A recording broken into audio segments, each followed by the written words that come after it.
চলো আজ তোমাদের সঙ্গে ভীষণই টেস্টি একটা জিভে জল আনা রেসিপি শেয়ার করছি। টক ঝাল মিষ্টি কুলের আচার। তো প্রথমে এই কুলের ডাঁটাগুলো ছাড়িয়ে একটু পরিষ্কার করে নিয়েছি দেখো।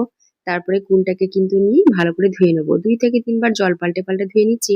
তারপর এদিকে একটা ভাজা মশলা দেখো রেডি করে নিচ্ছি। তো তার জন্য গোটা জিরে, গোটা ধনে, গোটা মৌরি আর শুকনো লঙ্কা, তেজপাতা, বড় এলাচ, দারচিনি, লবঙ্গ একটু ভালো করে শুকনো খোলায় ভেজে একটু ঠান্ডা করে গুঁড়িয়ে নিচ্ছি।